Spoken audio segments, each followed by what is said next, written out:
Hello, everybody. Sorry. Here a new video from Renee from Spain. And the reason I'm going to make this video is because I saw some guys on YouTube talking about Nasty Savage. And they were talking to Nasty Ronnie too, and that was like so funny, to hear all those stories from the back in the 80s. Because what a lot of people maybe don't realize or never thought about or didn't know about is that Nasty Savage was a very important band in the early days for the development into death metal. Because when this band started, at the concerts, you had guys from Executioner that later changed the name into Obituary, but before they had they had a band. Or you had, for example, the Nocturnus guys, the Morbid Angel guys were there, the Amon Deicide guys. I mean, they were all very young still, and they hadn't formed any band yet. But they were at the Nasty Savage concerts, and they got shocked with the violence of the vocalists, on stage, breaking TVs, etc. A couple of little examples of how important Nasty Savage was is, for example, let me see, Chuck from Dead and Mantas, before he was Mantas. A month before he formed the band Mantas, he started playing in the band, starting having a band on the name of Mantas. He saw Nasty Savage. That's why he saw the concert of Nasty Savage, and then he formed the band. Or the guys from Obituary, two of the guys went to Nasty Ronnie's house, and they went to him to ask for advice how to start a band, because they knew that Nasty Savage was doing it in the right way, because Nasty Ronnie was really a good promoter of this band, making t-shirts, stickers, stuff like that, and answering the fan mail too. And these two guys of Executioner or later Obituary, they went to his house. He was still living with his mother back then. And then the mother said, "Hey, there are two guys here. They want to talk to you." And then of course they asked about advice. It was very cool, that little anecdote, and yeah, like a memory. And there's more stuff like that. Also, the Morrisound Studios, plays an important role, in this story, because the debut album was recorded there, and of course, everybody after listening to this album, like bands like Destruction, Creator, Agent Steel, for example, they wanted to record at the Morrisound Studios because they loved the sound of this album.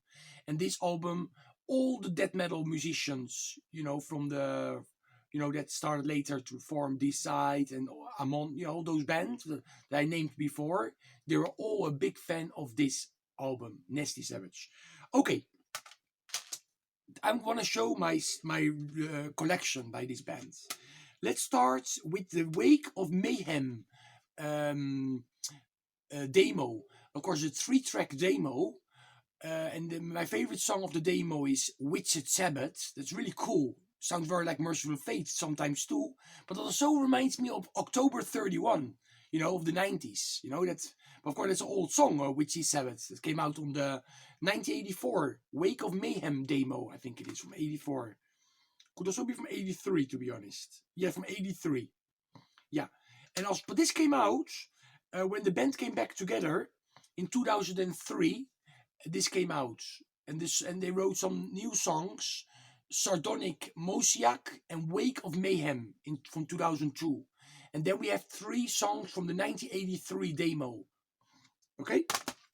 Then we go to the legendary debut album from 1985, if I'm not mistaken.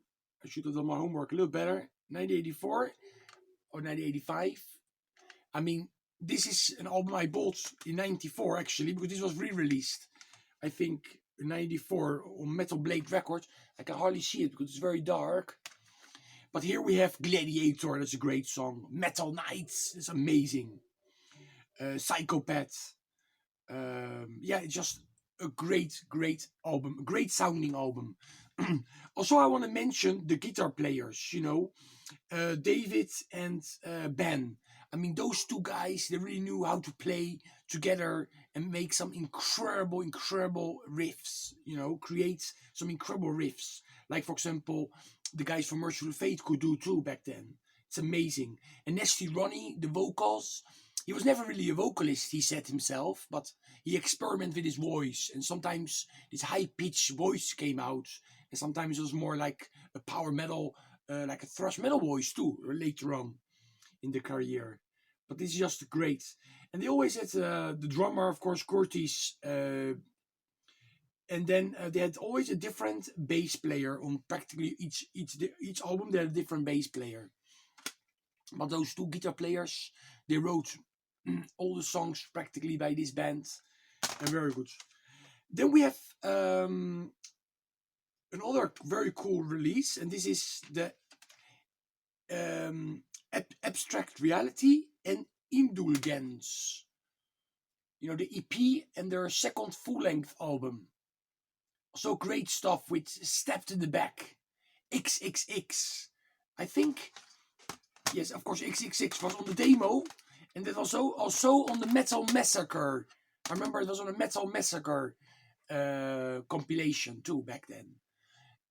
Indulgence, Abstract Reality, and here we have also on that EP we have a re-recorded song from the demo again. Unchained Angel. The strange thing is they never re-recorded Witches Sabbath. This is a great song.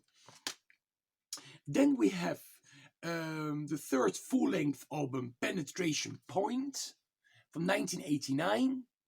This is an original release from back then.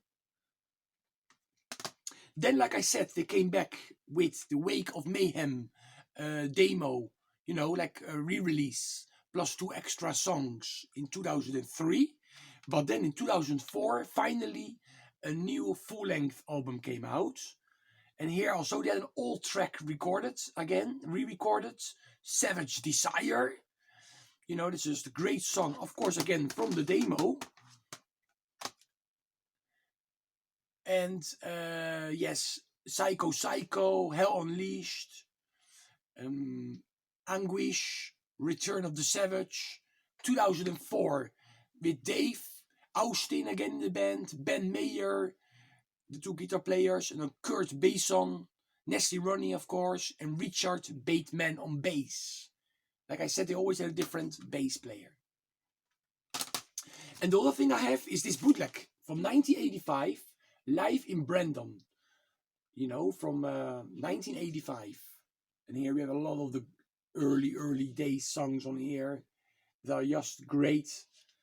Great band, very intense, and they were a big influence on all those kids that later on formed all those death metal bands, that we all know from Florida, Tampa.